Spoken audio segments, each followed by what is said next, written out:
a 2026 UnHushable session, which may be the last true UnHushable session for a while because the Shadow Architect series on the environmental podcast, coupled with my launch of the UnHushable network and my client load, has me pretty wrapped up right now. And I don't want to give you half-assed lives because I'm like, do it right or don't do it. Okay. In case you're new, hi, I'm Ob, your chief cultivator here at Dandelion, where our mission is to make sustainability part of mainstream conversations. Because we're the folks behind the communication for brands who help people and the planet work better together. If you're into sustainability, especially if you're the eco-curious wizard in your friend group, I recommend tapping the subscribe button because we're not just brand storytellers here. Oh, no. We're giving news, actions, interviews, conspiracies. This channel is a one-stop sustainability shop that helps you be an even bigger pain in the ass to the powers that be, distracting from the biggest scandal on the planet. I'm talking about climate change.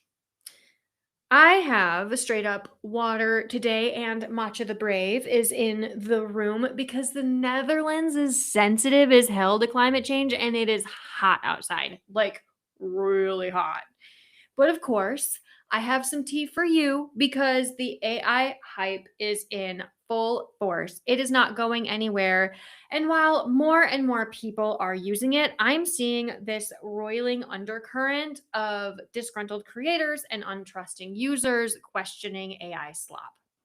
So today's topic is being talked about in one-on-one meetings and behind closed doors. You'll see the one-off creator like post about it, but this is an epidemic in the small business world. It's AI. Now, before I tell you what I'm going to tell you, I need to give this disclaimer. I'm not anti-AI. I use it as a tool. It is a great tool. I cannot get away from it. And it is legitimately helpful for brutal Googling, right? But here's the thing. Without guardrails and critical thinking, all the content starts to blend together.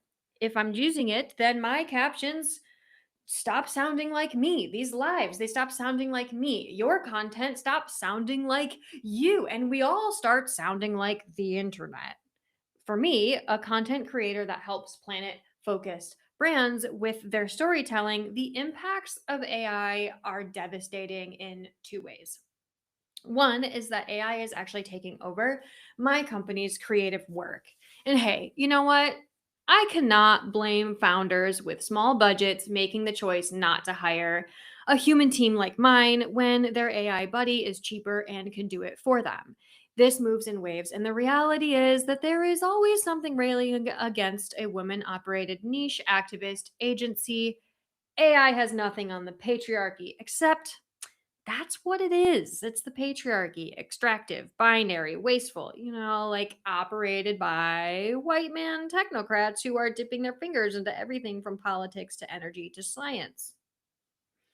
Right now, I have an ongoing series in the environmental podcast, understanding who's behind this climate change scandal.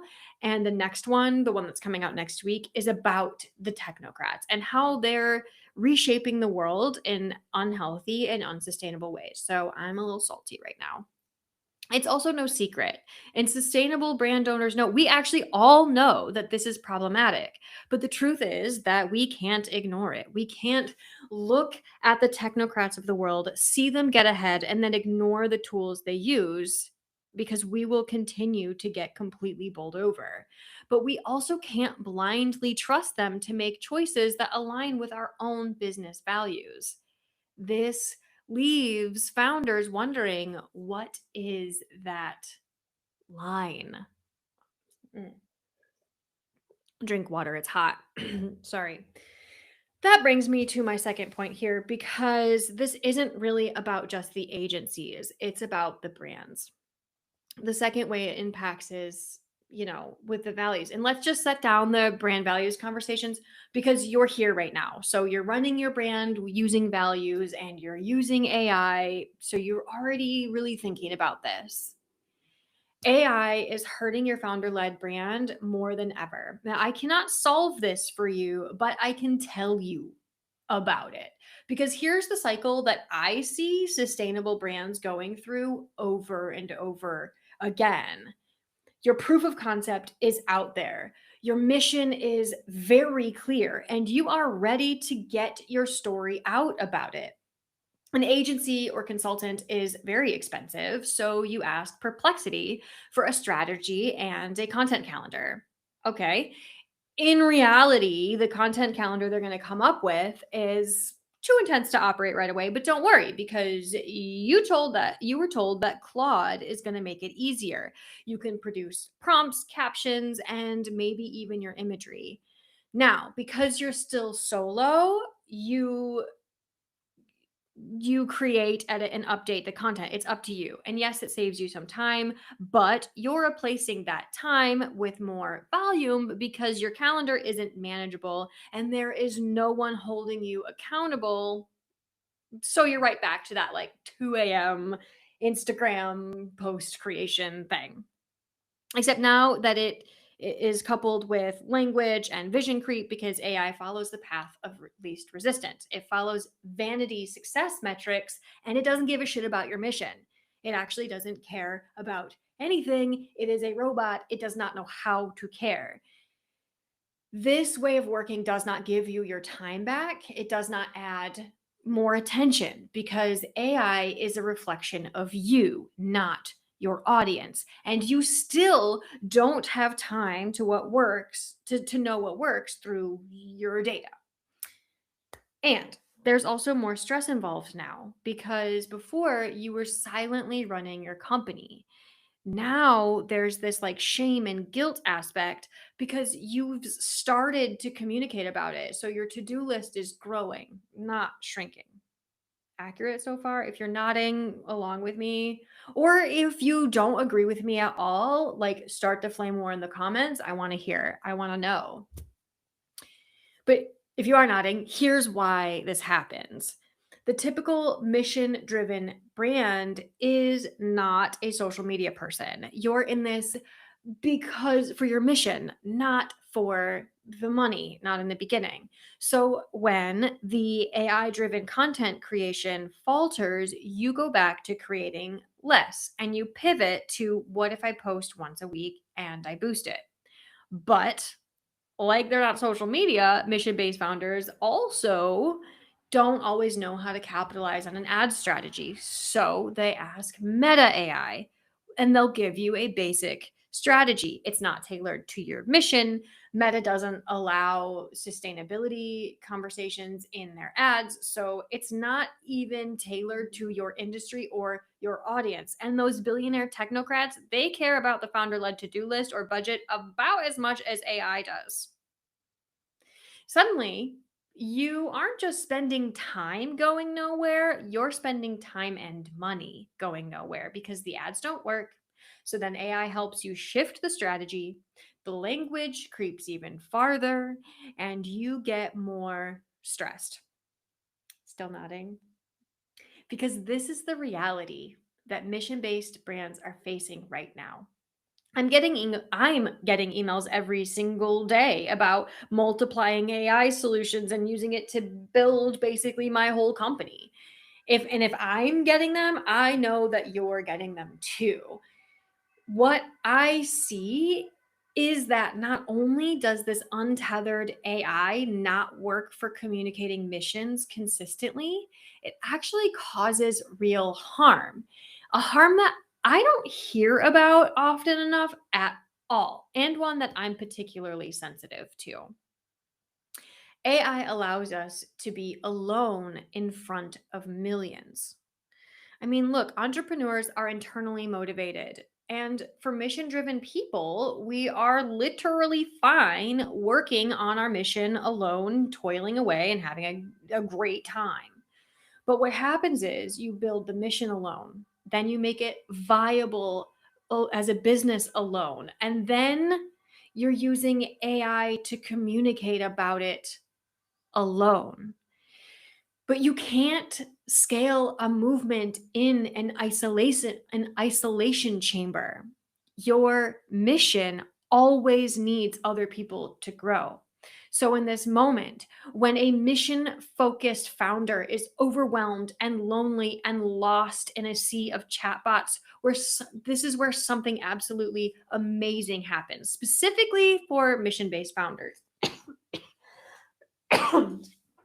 You go outside, you take a vacation, you reconnect with the on the ground mission. And when you get back, or more likely when you're hiking up a mountain in the middle of nowhere and you're gone and you have that light bulb, you, wow, you realize that the content you've been posting online doesn't work for you anymore. And the knee jerk reaction is to just like burn it down. And then you're back at the start. You have less time, you have less money, you're overwhelmed, and there's an investor still looking for the proof that people want it. Okay, do not burn it down. Do not burn it down. Don't do that. Just add guardrails. Simple, human managed guardrails. What do those guardrails look like? Now, our specialty is building infrastructures that allow for creativity and exploration in the content creation phase. This right here is how we actually manage that. So, first, for the founder in this situation, it looks like knowing the time you actually have and can dedicate to content creation, plus editing, plus optimizing per platform, and posting, which takes time. Then understanding the balance between what it means to sell and how to operate your mission. My last UnHushable session was actually all about creating that balance. So if you missed it, I will put it on the screen at the end. You should definitely go watch that one. Also, probably barking incoming. The second thing is making sure you're looking at the data. If I will pause. I will pause while my dog does some barking. The neighbor just got home. Apologies.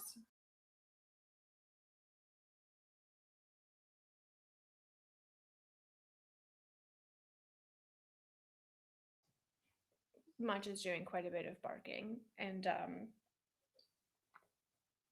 there's neighbors and construction outside. I'm very easy to distract with sound. Okay.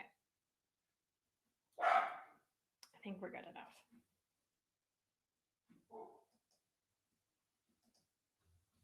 Hi, welcome to Posting Live, where noise happens and things get a little weird and challenging. Okay. The second thing you need to do is make sure you're looking at the data.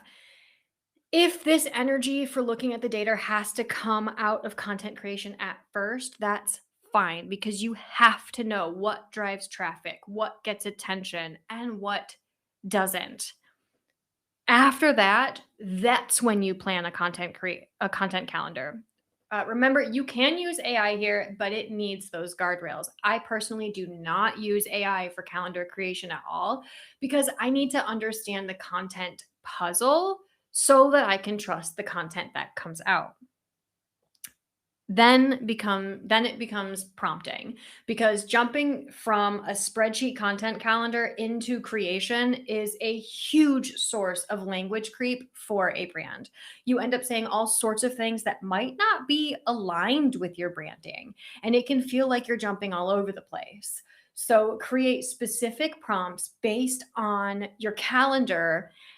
I do this all together like for 2 to 4 weeks at a time, so that it all comes from sort of the same mindset. How much AI do I use in prompting? Very minimal. This is when I start to incorporate it a little bit, especially if I'm working on a project that is like SEO or GEO, because robots know how to speak to robots. But you can feed it a calendar, you can ask it to make prompts for you, and it will do okay. But AI follows a set of rules, and it can take a thread too far. So you need to keep reining it in.